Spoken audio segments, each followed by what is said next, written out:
Okay, thank you for the introduction. My name is Christina Obermaier. I'm from Technische Hochschule Ingolstadt, and now I present what I observed while I tried to use OMNeT++ as a hill simulator for vehicular ad hoc networks. First, I would like to go through my outline. At first, I want to introduce intervehicular communication itself. Then I will speak about hill testing with OMNeT++. Then I will present my timing observations, make a short conclusion, and present my further work, as this is part of an ongoing research project. At first, intervehicular communication. As you can see on this picture, we let vehicles communicate with other vehicles as well as roadside units to enhance the traffic safety and traffic flow, so that the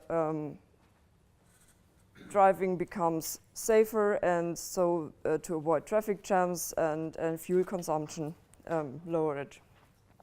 So the intervehicular communication acts basically as an 360 degree bidirectional sensor, which says that every vehicle may be aware of every other vehicle, independent where the vehicle is, if it's behind or beneath the other vehicles. So let's go a little bit through the intervehicular communication protocol stack.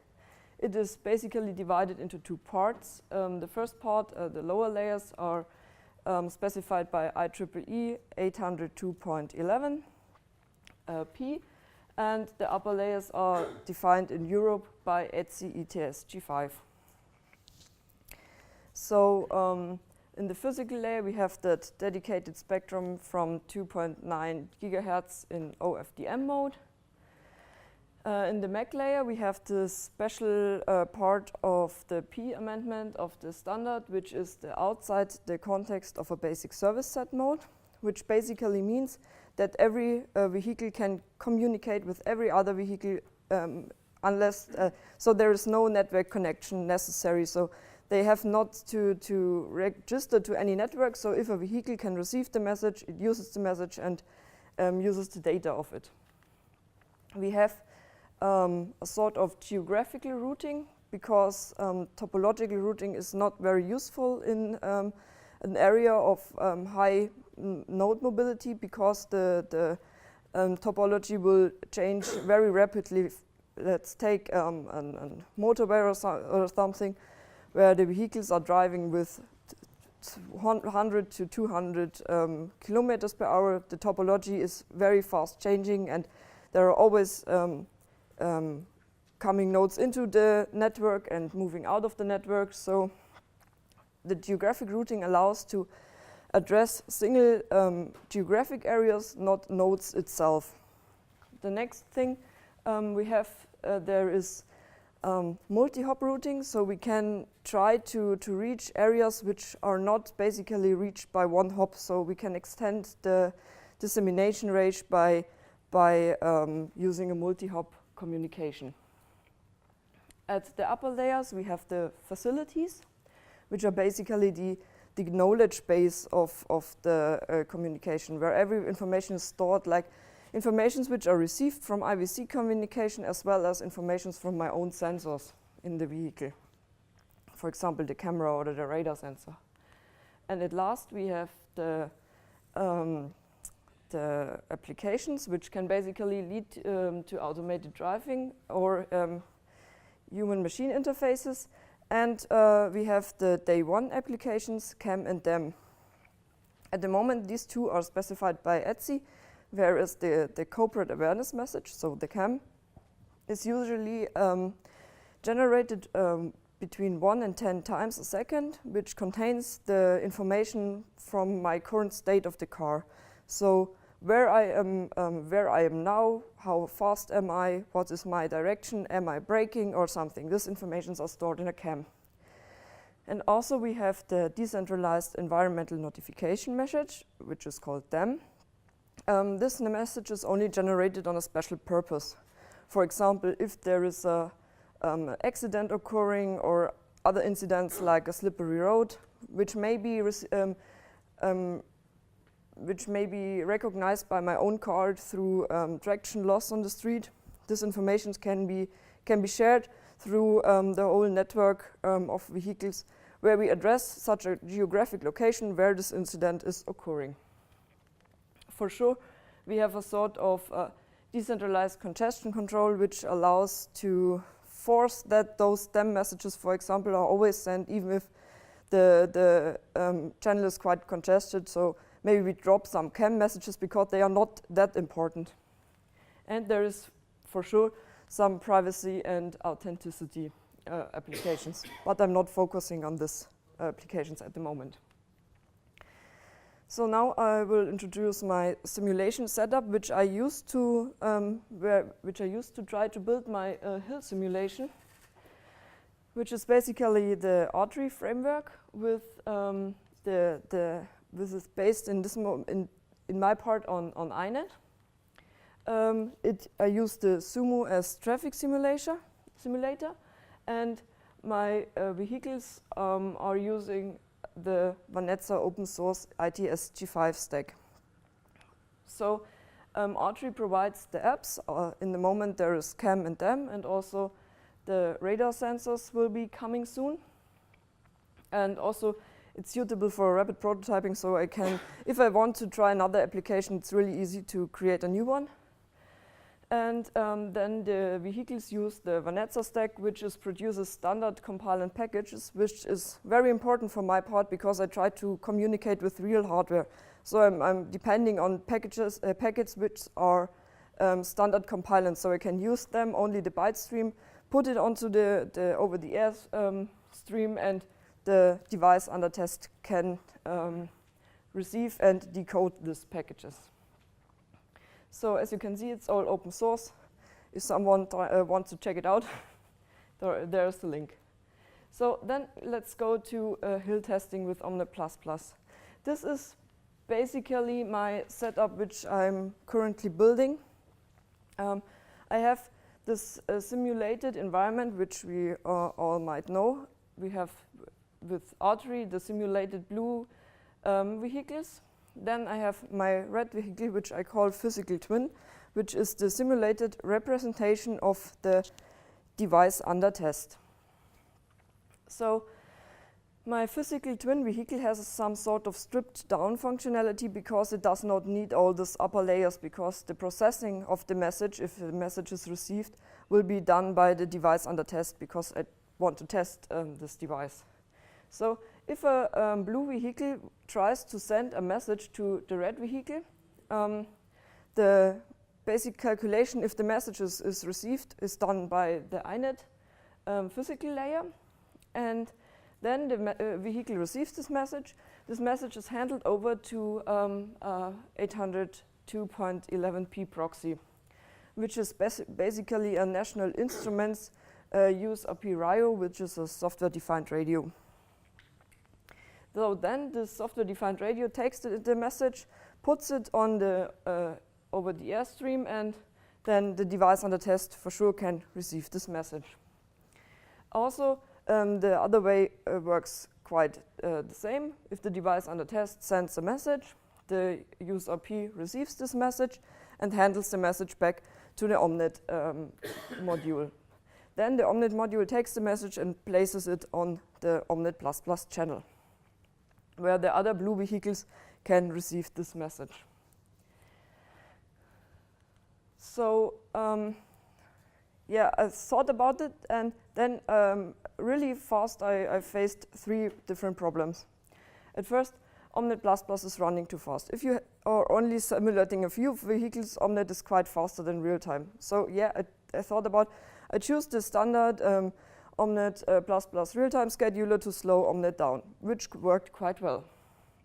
And the second problem is OMNeT is running too slow. Yeah, this is a sort of a problem which I cannot solve at the moment. So I have to choose scenarios where OMNeT++ is quite real-time capable. So to say it runs as fast as the real-time runs.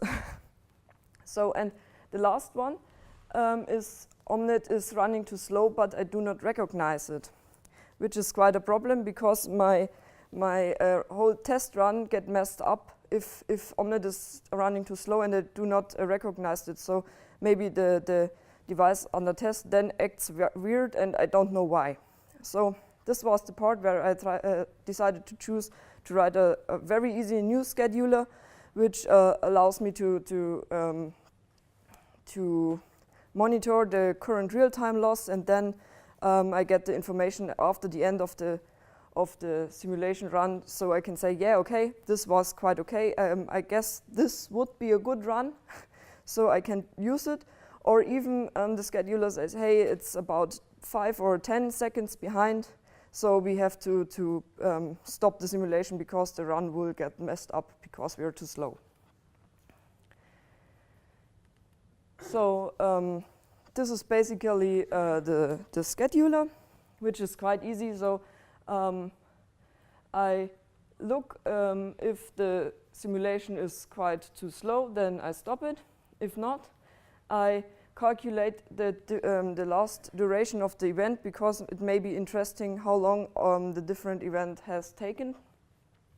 Then I log these messages, and if I recognize that I'm too fast because OMNeT is able to run faster at the moment, I have to wait till the real time has catched up, like it's done by the usual OMNeT++ real-time scheduler too.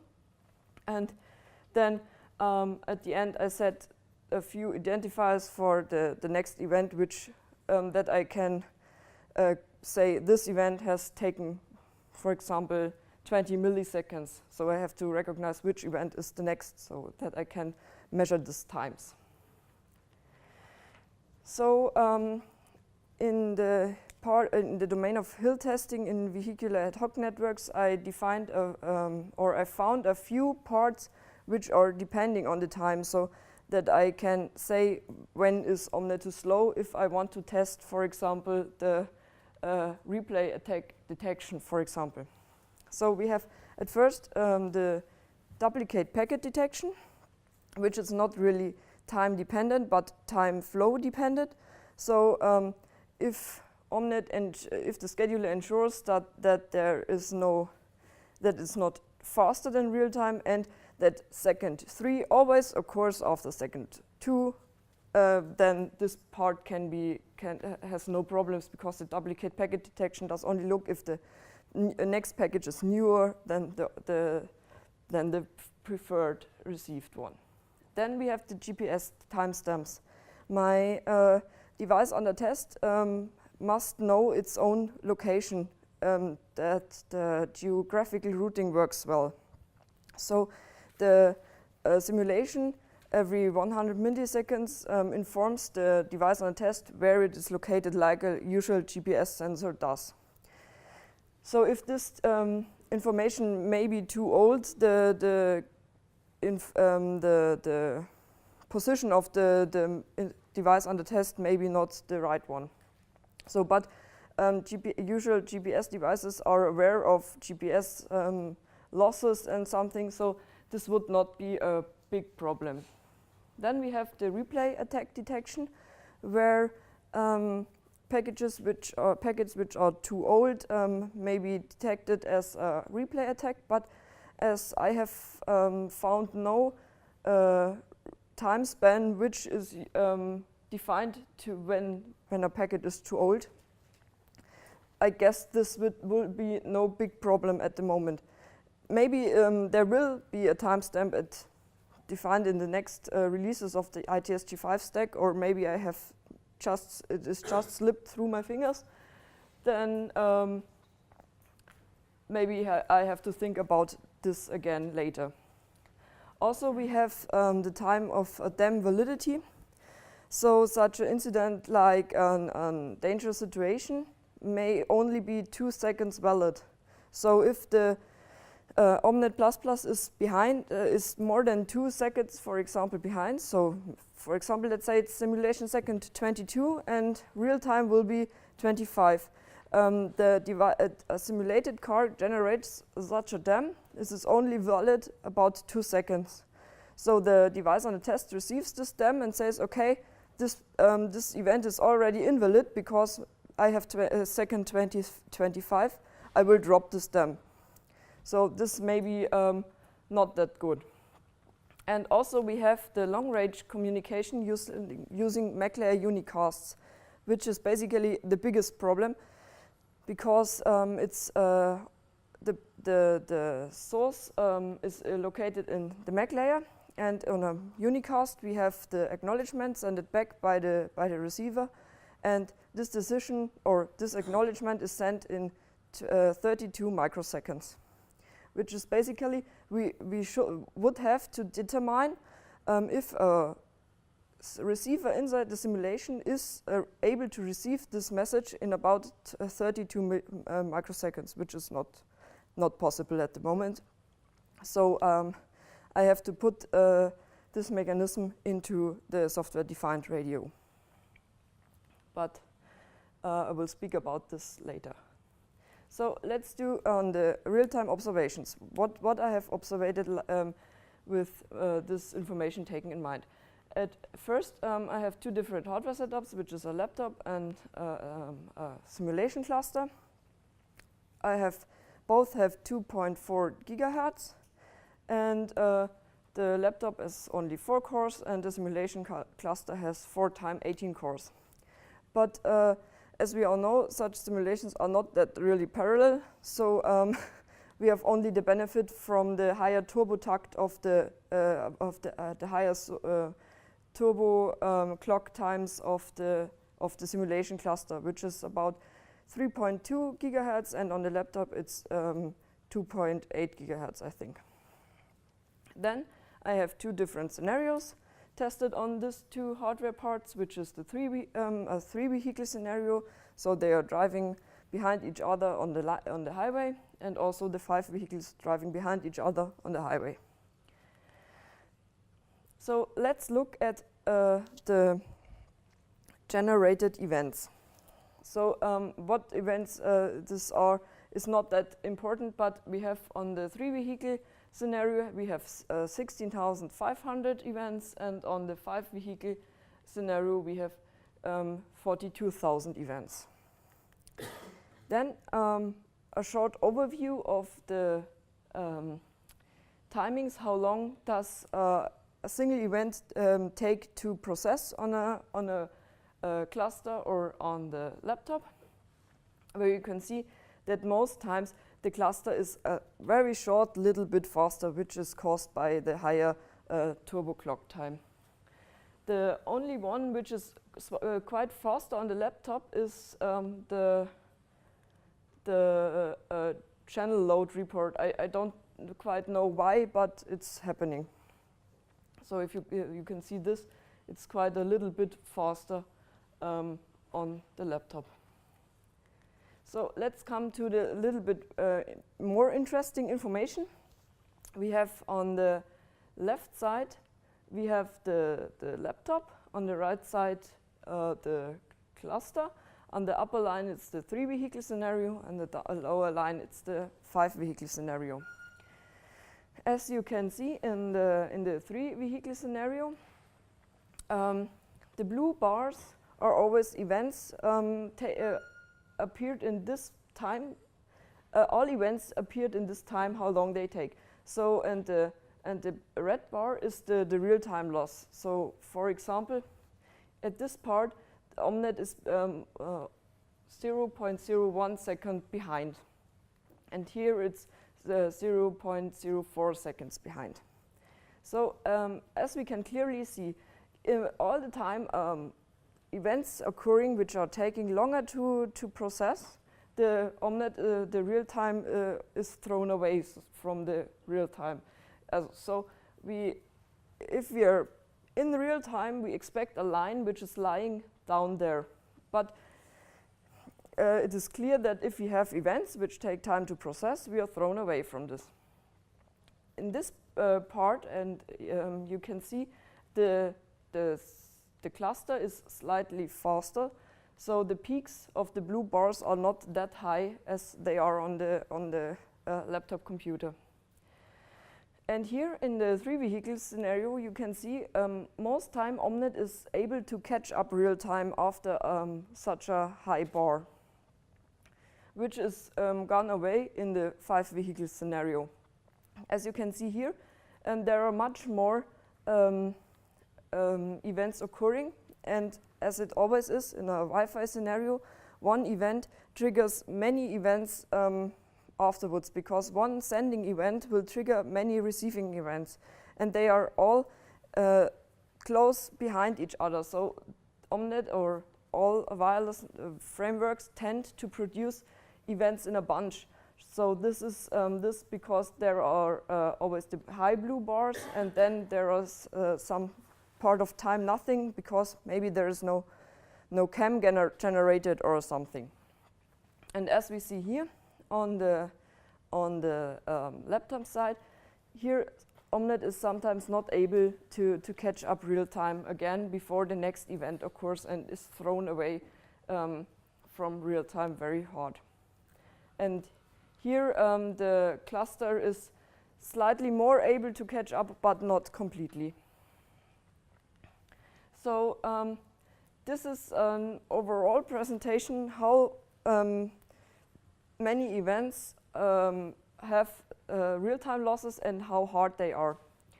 Again, here is on the left side, it's the laptop side. On the right side, it's the cluster. And in the upper line, you can see the 3 vehicles. Lower line, the 5 vehicle scenario. You can see on the laptop in the 3 vehicle scenario, we have only 1 or 2 events which are far away from real time, so to say 1.5 seconds. This also is because of the startup phase, because our Tracy Connect event takes about 1 second. So the scheduler at first has to catch up. So if you cut off the startup phase, you may skip all these bad events and in this part, and there too. As you can see on the laptop, the first bar is slightly lower than on the cluster, and these 2 parts look quite well because high green bars and low red bars. Very much bad is the laptop execution with the 5-car scenario, which you can see that we have real-time losses up to 3 seconds. So OMNeT is with only simulating these 5 cars up to 3 seconds behind in about 100 events. The cluster is slightly better because the real-time losses are not that significant, because it's less than 1.5 seconds, which is generated by this, which you can see here, that OMNeT is able to catch up very much faster on the cluster. So let's do a short conclusion. As I have spoken of these time-dependent things in vehicular ad hoc networks, I guess in our limited part of this 5-car scenario, for sure, we cannot simulate at the moment more cars to make this testbed, this sort of testbed. The duplicate package detection will work because we have this time flow, which is guaranteed that the second 2 is always before second 3 and so on. 3 seconds GPS losses is okay, which because usual GPS receivers can handle these problems.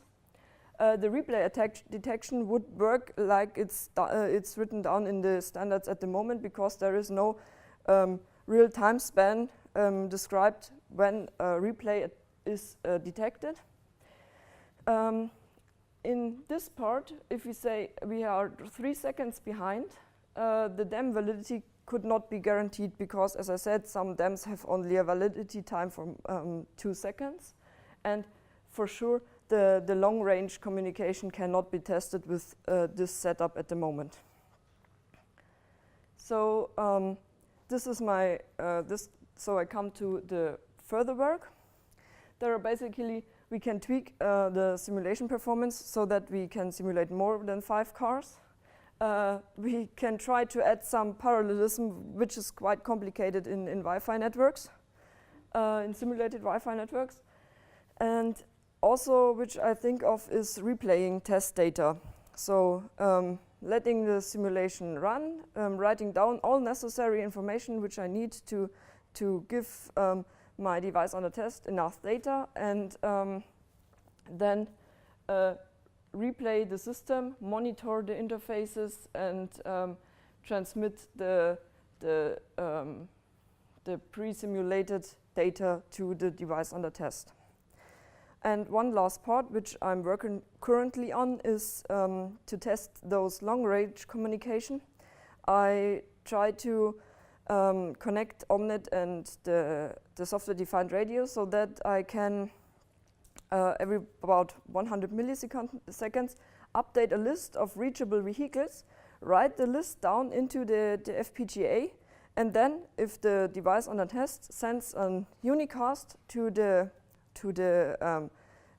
software-defined radio, depending on the reachable vehicle list, the acknowledgement is generated or not. So then that I transfer those 32 microsecond problem away from OMNeT to the FPGA, which is able to handle this problem. Yeah. So basically, thank you for your attention, and now I'm open for questions.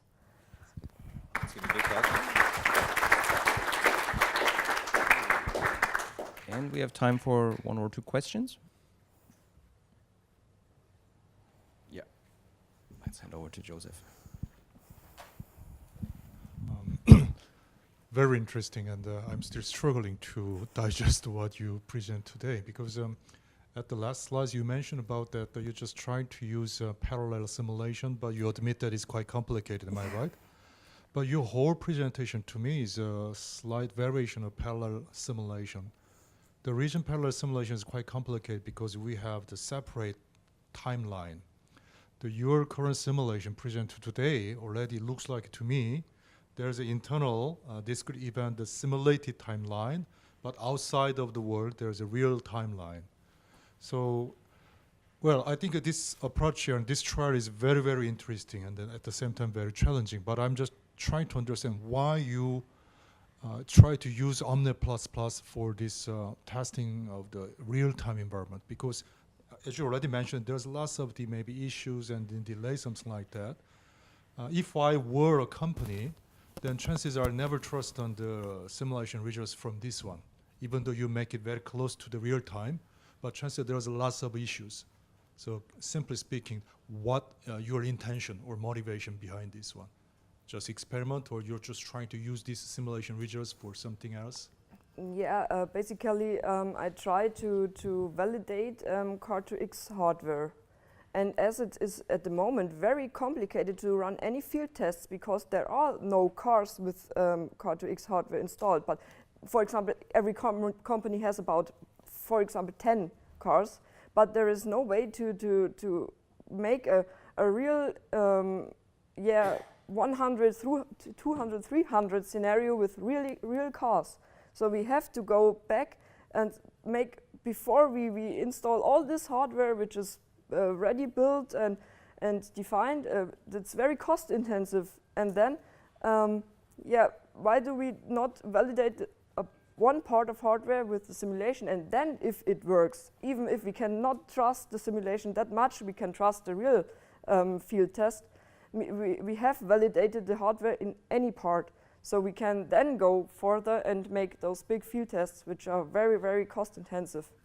And even if you have the money to make this, they are not that reproducible because every driver has its own behavior. A simulation is always the same, so we can exchange the devices on the test and see how other device works in the same environment. So if you do a field test, there is no not that reproducible than a simulation, because every driver will change its behavior a little bit on each test run. Was this the answer of your? Yes, I got the point, and especially you mentioned that maybe this behavior, the mix of the simulator and real time, something similar to actual real situation. Am I right? But in real situation, would there be any time reversal kind of behavior? Time reversal, for example, certain packet supposed to be created maybe time t called 10 seconds, Yeah. but that is because of the delay in the simulator in your real-time car is actually the received maybe t called 15 seconds. There's maybe time reversal 5 seconds. Yeah. So in real situation, that kind of the time reversal happen. Maybe we can discuss off the line, but one final comment is that you may be aware of the time warp simulation framework for parallel simulation. I'm not that aware. But to make things parallel simulator work, the people are thinking about very weird things. There's times going up and down, much like a sci-fi novel. So we can discuss off the line. Yeah. I think we have to skip the questions for the break session because, yeah. One short remark and one sentence. So basically, I was very happy to see an example, a valid example for using hardware-in-the-loop simulation with OMNeT. I'm very happy with this. And it's basically hardware-in-the-loop simulation works is a simulation can catch up with real time. And if it can just barely catch up, you will see momentarily simulation falling behind real time and then catching up again, falling behind, catching up. So for hardware-in-the-loop to work really good, you have to have a simulation which is able to run quite a bit faster than real time. So now your presentation translates to me basically as a question, why is my simulation so slow? And so there are a few approaches that you can take. So one is like profiling the simulation, where the CPU time is spent during the simulation. But my guess is, since you have a wireless simulation, here the modeling the wireless channel and signal propagation, attenuation, this is usually which takes a lot of time. Yeah. And for OMNeT, there are a lot of channel models available, from very detailed one, which they basically signal waveform kind of thing and symbols and does all the processing, to very simple ones like unit disk radio, which takes very little time to process. So you might try tweaking the channel mode, switching to unit disk radio, and it might get you speed up too. These tests were done with the OMNeT default channel models, so there may be other ways to tweak the simulation at this part to get faster. But I have one event which is not coming from the channel itself. It's the middleware update, the 11th, which is a event which takes a very long time. It comes from Artery itself. It's the update of the whole middleware, so the router, the routing of the next packet to find the next neighbor and something. So there are everywhere slight problems which can be tweaked, I guess. So this is also a part which I see some way of parallelism, because the router itself of the car is independent of every other router. So maybe there is a way to split up the execution time, because every router has updated every, for example, 100 milliseconds. So maybe this calculation can be done in parallel, because the things going on inside the router of the car is totally independent of the channel and of all other routers in the cars. So there is a way where I can see to add a little bit parallelism. Yes, thank you.